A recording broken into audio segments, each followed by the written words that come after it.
The way you hold your knife, the way we danced till 3, the way you changed my life. No, no, they can't take that away from me. No, they can't take that away. No, they won't take that away. No, they can't take that away from me. Esto es Café de Nadie. Donde cabemos todos. Y hoy vamos a hablar con Álvaro Uribe sobre Augusto Monterroso.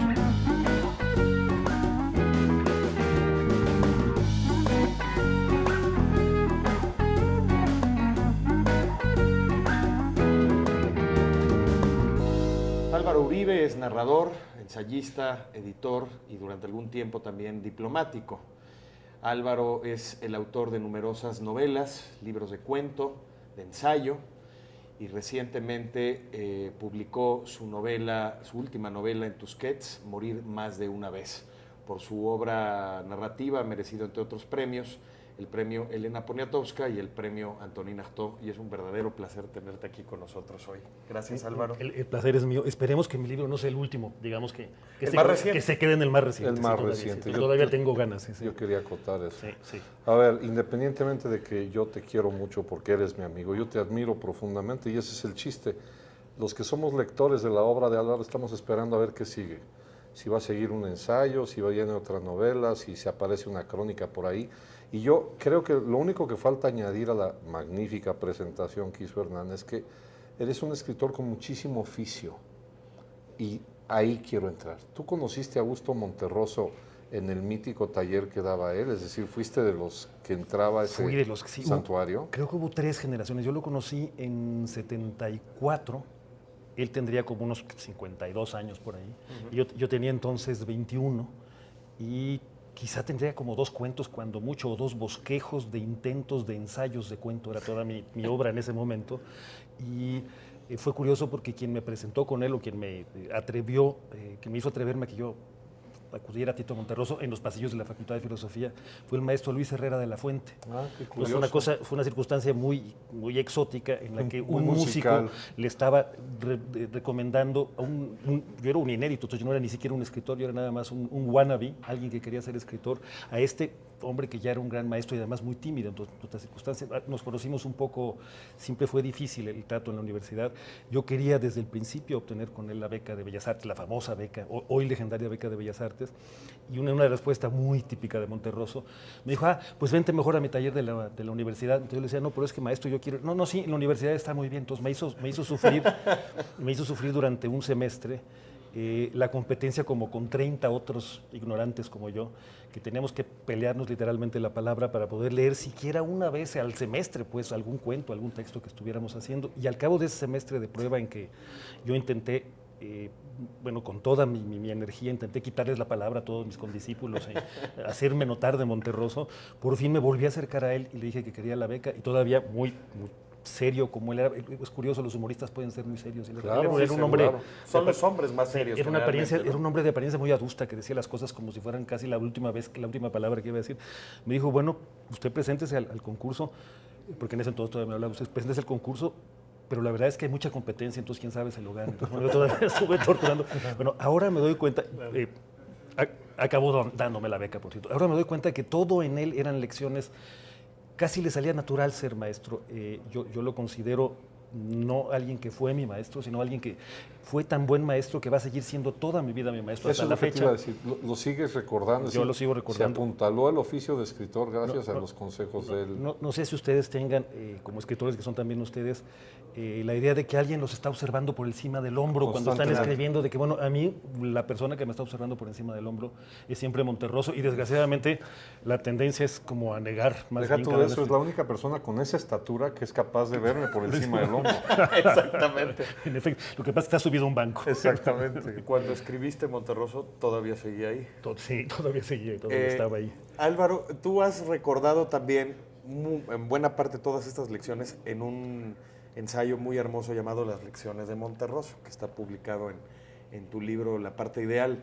¿Cómo era la manera de trabajar de Monterroso con los cuentos y los capítulos de novela, me imagino, de tus otros compañeros, y cómo trabajaba él por su lado su literatura, tú que lo conociste ya también en un plano tan íntimo. Él era muy discreto con eso, con cómo escribía, o decía cosas que de tan obvias parecían sabias, o de tan sabias no sabía uno si estaba diciendo una obviedad. Decía cosas tan elementales como, les voy a dar la primera lección: escribir es muy fácil. Primero tienes que tener una idea. Después de tener una idea, la anotas y después la pasas en limpio y la sigues pasando en limpio tantas veces cuanto sea necesario para que quede bien. Pues bueno, parece un lugar común. Tiene toda la razón, es absolutamente cierto. Si no tienes nada que decir, no vale la pena sentarte a escribir. Claro. Si no lo pasas en limpio, no va a quedar bien. Si no haces filtros Si no tampoco. haces filtro, tampoco va a quedar bien. Pero lo decía con una sencillez y luego se carcajeaba cuando tú enseñabas algo. Empezaba, una de sus técnicas era decir, mira, realmente si puedes quitar un adjetivo o si puedes quitar un verbo mal usado, es muy bueno para la frase. Si puedes quitar una frase, es excelente para el párrafo. Si puedes quitar un párrafo, es buenísimo para la página. Si puedes quitar la página, es grandioso para el libro. Y si puedes quitar el libro, es muy bueno para la literatura. Mientras menos escribas, mejor. Entonces, naturalmente salía uno paralizado diciendo, la lección era, supongo, o eso quiero suponer hoy, hay que leer más de lo que hay que escribir. Un escritor debe ser, antes que nada, un lector apasionado, entonces no pierdas el tiempo escribiendo tantas tonterías. Bueno, esa es una parte. La otra antes, parte es el arte de desescribir. Que es muy... Y yo creo que se nota en tu obra. Es decir, tú cuidas mucho precisamente las palabras que van a quedar finalmente en el párrafo. Y Monterroso cuidaba tanto eso que por eso él apelaba a la brevedad. Sí, y es curioso porque... es conocido como autor de brevedades y sin embargo, si vas sumando ya todo lo que escribió, Escribió mucho. Escribió bastante, son 10 libros que no son pocos, digamos, para una vida, son más de 1000 páginas que escribió, pero pues, sí hay que pensar cuántas páginas habrá dejado fuera para llegar a esas 1000. Esa era un poco la enseñanza de Monterroso. Está muy bien que todo el mundo escriba en el sentido de que si tenemos algo que decir y queremos expresarnos, y lo que en inglés se llamaría self-expression, es absolutamente normal y natural que la gente escriba. Es muy distinto publicar. Si vas a publicar, ya no lo estás haciendo para desahogar no sé qué pulsiones o qué sueños o qué malas experiencias tengas. Si vas a publicar, lo estás haciendo para los lectores. Y los lectores se les debe todo el respeto del mundo. Ahí está la desescritura. Esto no es lo que tú quieres decir, es lo que ellos van a leer, lo que un lector eventualmente va a leer. Claro. Y mientras el lector sea más complejo, en mi caso yo me imagino que él lo leyera. Claro. ¿Qué va a pensar él de esta página? ¿Me va a decir otra vez, oye, le hubieras quitado el libro a esta literatura? ¿O va a aceptar? Bueno, yo siempre estoy, hasta la fecha me siento examinado por él. Y en ese sentido es como una travesura tuya o de nosotros en general, los lectores de Monterroso.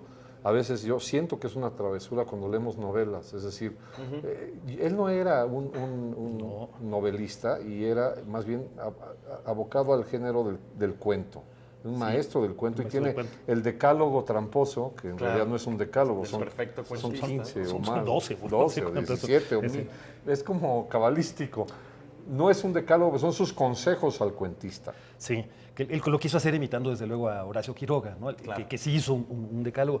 Bueno, Tito se traicionó. Yo durante mucho tiempo pensé que traicionaba a no sé qué, a la literatura, vamos a decir, como si fuera una entidad, una diosa, la diosa literatura, que la traicionaba si escribía más de una página al mes y peor aún si la publicaba. Ese era un poco el efecto, a veces nocivo, del contacto con alguien tan exigente como Monterroso. Leer novelas no estaba enteramente prohibido en su taller. Recuerdo una lectura que hizo casi literalmente con lágrimas en los ojos de las primeras páginas, de la primera página sobre todo de Moby Dick, un poco para enseñarnos, para que vean ustedes lo que es escribir una novela. Ahora, inmediatamente después, ya con las lágrimas, se tragó las lágrimas y dijo, pero no escriban así porque nadie los va a leer. Eso fue lo que le pasó. Entonces, siempre se quedaba uno siempre había una paradoja en lo que te estaba diciendo. Y él no decía, literalmente yo no recuerdo haberlo dicho nunca, que la novela era mala. Él en todo caso decía que la novela era muy buena práctica para hacer cuentos. Bueno, así te explayas y luego ya las cortas ya haces la cuentos. Maestría en la desescritura, exactamente. Sí, eso había que hacer. Y sin embargo él escribió Lo demás es silencio, es un libro de 78, si no me equivoco.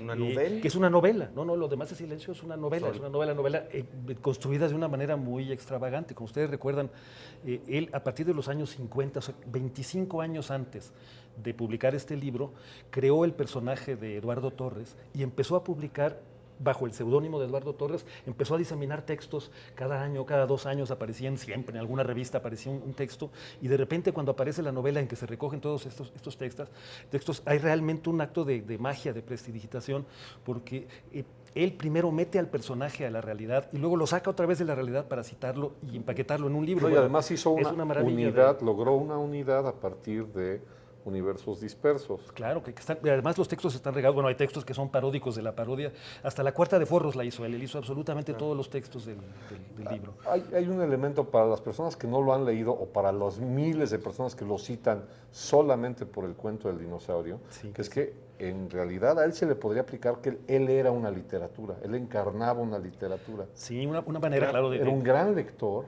era Era- una muy buena persona, pero además él tenía este don del sarcasmo fino. Sí, que empezaba por su propia persona, como todo buen humorista, Claro, empezaba por hacer... Ejercía el autoescarnio Sí, con empezaba por arte, hacer ¿no? escarnio. Ya, por ejemplo, estos textos sobre que lo que distingue a los enanos es que desde pequeños son pequeños. Claro, Bueno, porque todo- tienen un sexto sentido que les permite reconocerse Desde entre ellos lejos. a primera vista. A primera Ese vista. es un enano. Bueno, él se burlaba mucho, por supuesto, de ese, vamos a decir, defecto que él tenía, que en efecto era muy chaparrito, y así con su propia literatura, él se la tomaba muy poco en serio, ¿no?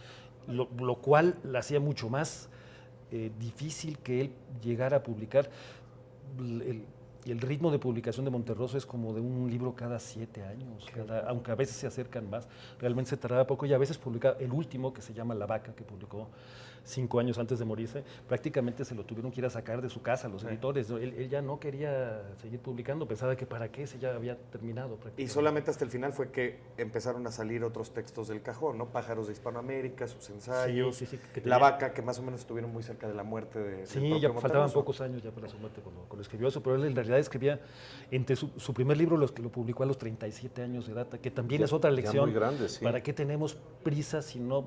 Hay muchos libros ya, bueno, cualquiera que vaya a cualquier feria, empezando por la de Guadalajara, está la sensación de todos esos libros gravitando encima de uno, que es bueno, Abrumador. pero ¿cómo le voy a añadir yo otro libro al pobre lector? Mejor voy a leer algunos de estos millones que no he leído, ¿no? ¿Para Y- qué hacer promesas prematuras? ¿no? Pues sí. Y Sí, cuando podemos después- hacer promesas tardías, ¿no? Claro, mejor. Sí.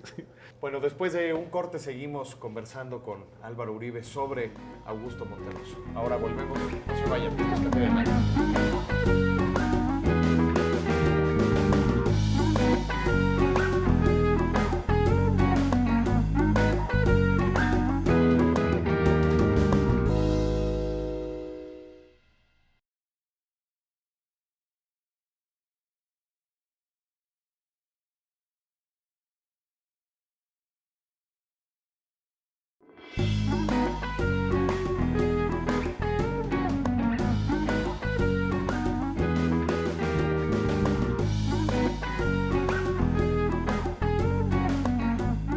Esto es Café de Nadie, donde cabemos todos y también, desde luego, la gran estatura de Augusto Monterroso. Estamos platicando con Álvaro Uribe sobre Monterroso y yo sé que otra de tus obsesiones, Álvaro, es Jorge Luis Borges.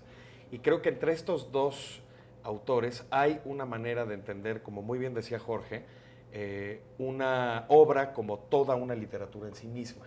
Ahora, podríamos decir de Monterroso justamente que es un Borges con dotes serias de humorista o con un sarcasmo a flor de piel que no lo encontramos, por supuesto, en el autor argentino. ¿Tú crees que hay semejanzas al respecto en la manera de trazar estos mundos donde la literatura se consume a sí misma o se consuma a sí misma? Sí, desde luego. Bueno, para empezar, yo creo que Monterroso, no recuerdo a nadie que le haya hecho esta pregunta directamente, pero creo que si le hubieran preguntado, él habría dicho que él era discípulo de Borges, seguramente.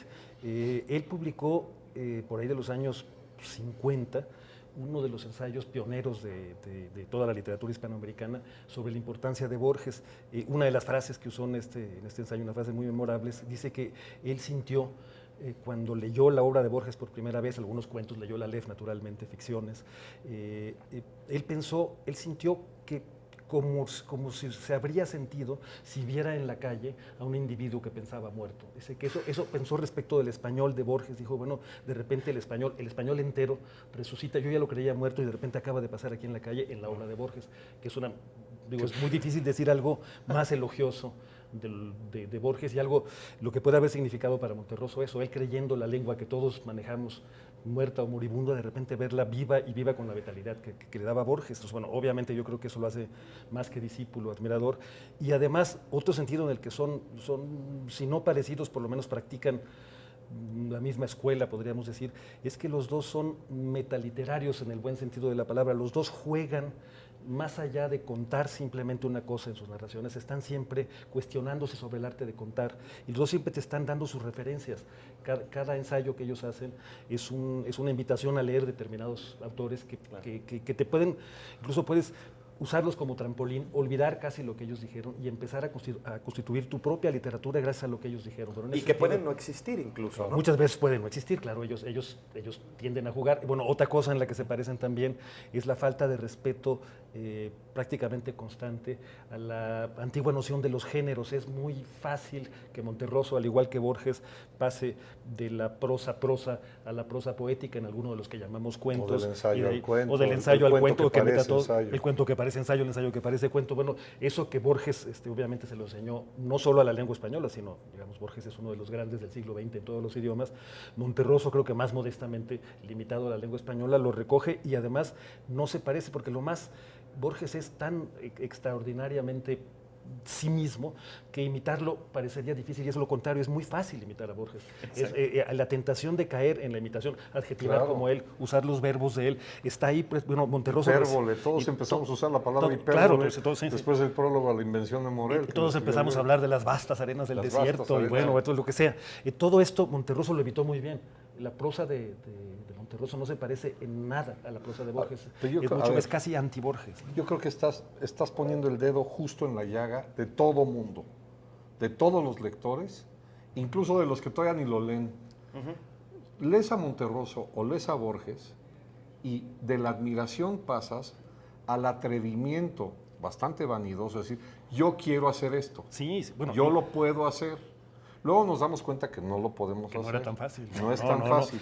No, sabes que a mí me ha ocurrido, como se sabe que fui discípulo de Monterroso y que me gusta mucho, que me inviten a algún coloquio a propósito de su muerte o lo que sea. Estar ahí, ver a otros, sobre todo, más que otros escritores, ver a los profesores y estudiosos, que todos cuando estudian a Monterroso tienen la urgencia de ser chistosos. Entonces, bueno, todos empiezan a hacer los chistes que le atribuyen a, bueno, es aburridísimo. Y todos son dinosaurios, Porque no es imitable. El humor de Monterroso en buena medida es sabiduría humana. ¿De dónde la sacas? Pues? Eso pasa con Ibargüengoitia. Sí, todo el mundo se quiere hacer simpático para hablar de Ibargüengoitia. Hay una gran diferencia entre ser chistosito y tener buen humor. Sí, y eso es una beta bastante inglesa.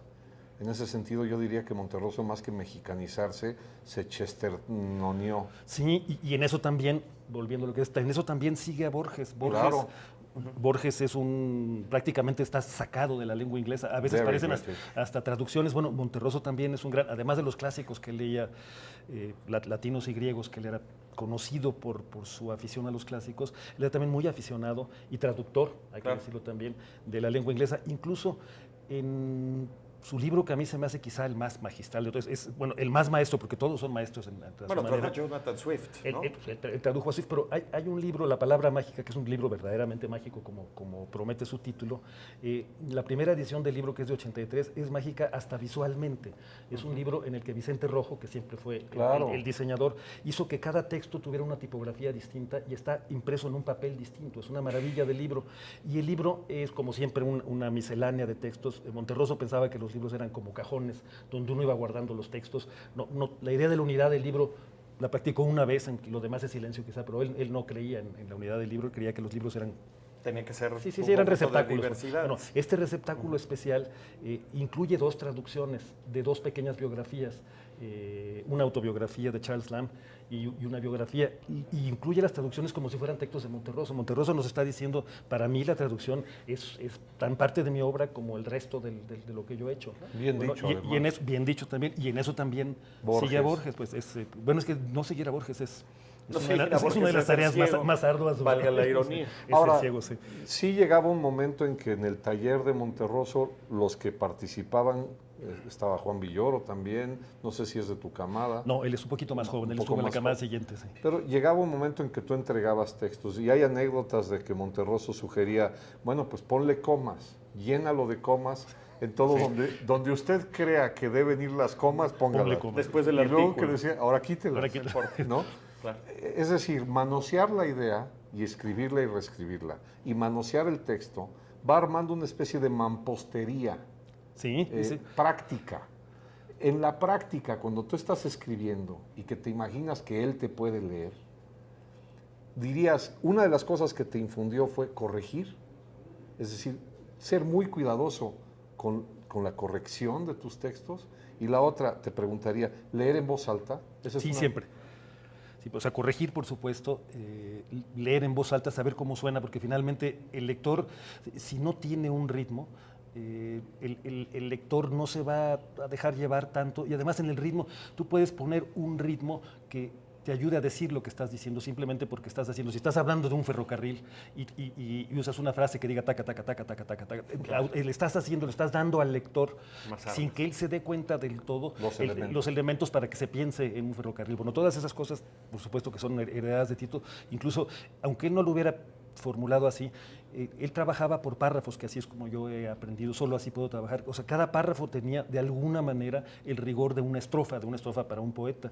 Y cada párrafo tenía sus propias leyes de sonidos, leyes de repetición de palabras, en fin, leyes siempre autoimpuestas, desde luego. No es que Tito dijera, tienes que escribir como yo escribí tal párrafo. Él, al contrario, decía, tienes que encontrar tú la manera de tú escribir ese párrafo. Que Como tienes lo que hacen hacer. los grandes formalistas. Claro. Determinan sus propias reglas y sus propias formas, ¿no? Y sin embargo, esos comentarios geniales de todas maneras. Bueno, una vez que nos había dicho, en mi caso, que yo, como leía también a Borges, era muy dado a poner adjetivos más o menos rimbombantes. Entonces, a mí me hizo, en vez de las comas, me dijo, a ver, subráyate, ya nos hablábamos de tú para entonces, subráyate todos los adjetivos y quítalos y vas a ver que dice más o menos lo mismo tu texto. Y bueno, fue tristísimo. Yo pensando durante horas y semanas un adjetivo, el mot juste de Flaubert, ¿no? El mote Sí, sí, justo. sí. Y de repente me lo desarmaba. Bueno, y nos dijo, ustedes tienen que pensar en los ritmos, en las sonoridades, todo lo que estoy diciendo ahora. Dice, bueno, ahora al final, dense cuenta de que una vez que hayan hecho todos ustedes, a lo mejor tienen éxito. Y si tienen éxito, les van a traducir el libro. Y si les traducen el libro, todos esos ritmos y esas sonoridades van a valer gorro.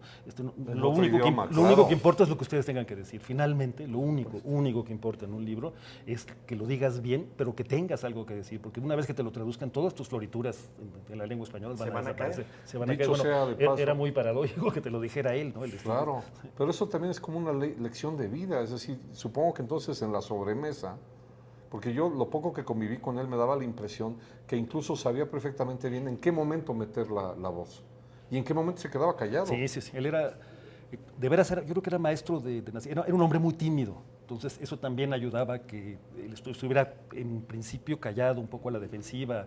Pero una vez que iba agarrando confianza, sí, él sabía más o menos cómo manipular. Yo siento, cada quien supongo que tiene que contar su historia con él. Yo siento que lo que hizo conmigo fue retarme, digamos. Mi impresión es que a mí me maltrató más que a los otros dos miembros del taller, para sacarme lo que podía. Yo me acuerdo, íbamos los martes al taller a la Capilla Alfonsina, que además era hermoso y al mismo tiempo apabullante, estar rodeado de todos esos libros que ahora entiendo ya Y se el llamaron. fantasma de Ahora Reyes. Y el entendemos fantasma el de- consejo de Monterroso sobre la producción la- o hiperproducción. Sí, bueno, estábamos, Literaria. para empezar, abrumados de libros, luego con el maestro Monterroso, luego los compañeros que también se burlaban de uno, incluso Tito los asustaba para decir, bueno, vamos a ser duros. Bueno, yo me acuerdo que regresaba, era antes de la comida los martes, yo me acuerdo que los martes yo no comía y tampoco dormía. Martes era de dieta y de insomnio después de todas las cosas que había dicho Monterroso, y sin embargo al final era como un reto, entonces decía, va a haber este trinche enano, ahora sí voy a escribir. El próximo. El próximo, Escribir el mejor era, cuento. ahora voy a escribir para que se le quite, ¿no? Y bueno, y luego me di cuenta que me estaba retando, que era para mí, no para él, ¿no? Hablando del próximo martes, a mí me va a salir la mala leche. ¿No te da coraje que vivimos en un mundo donde ya no está Borges y no está Monterroso? Sí, es tristísimo. O sea, nos vamos quedando solos con nosotros mismos, que siempre, Que ese es siempre es muy lamentable. Esa es la Ahora, mayor lo que miseria sí Es humana. una miseria horrible. Es de celebrarse que tú escribas y escribas también y sigas produciendo mucho y cuidas muy bien tus libros, pero sí da mucho coraje que no tenemos el referente de una novedad de ellos. No, bueno, la emoción que era, ¿no? Salió un libro nuevo de Borges y bueno, corrías a la Bueno, ahora salen más bien antigüedades de Borges. Antigüedades, ¿no? ahora están Salen a las antigüedades mesas. del cajón. sí, están saliendo. En ese sentido, para despedirnos, ¿por dónde recomendaríamos que empiecen las personas a leer a Monterroso? Bueno, desde luego va a ser el lugar común, pero es que los lugares comunes ¿Qué libro? encierran, ¿verdad? Las fábulas. La oveja negra y demás fábulas. Es como el resumen de todo Monterroso, particularmente para la gente que pueda sentirse agobiada por leer libros largos. Este es un libro no solo breve, sino hecho de brevedad. Los textos y además son pequeños, son 40 fábulas, si las conté bien, y todas son obras maestras. Yo creo que por ahí está muy bien empezar. Y yo no encontré ese consejo. ¿Qué cuento de ese libro en particular? ¿O qué cuento prefieres? La oveja negra, el que se llama La oveja La negra. oveja negra. Bueno, hay muchos que son maravillosos, pero la oveja negra, porque además tiene un trasfondo político, tiene una cantidad son 5 renglones y está como la mitad de la historia de América Latina metida con una oveja, además que estaba ahí. Esto se llama Café de Nadie y yo voy a exhortar al público a que lean a Monterroso porque es una obligación, pero también que se extiendan y que lean a Álvaro Uribe, que es un orgullo para México tener un escritor vivo tan bueno como tú. Muchas gracias, queridísimo ¿Cómo se nota que somos amigos? Muchas gracias. De aquí nos vamos a comer. Aquí nos vemos. Esto es Café de Nadie, donde cabemos todos. Las penas que me maltratan son tantas que se atropellan y como de matar me tratan, se agolpan unas con otras y por eso no me matan. Las penas que me maltratan son tantas que se atropellan y como de matar me tratan, se agolpan unas con otras y por eso no me matan.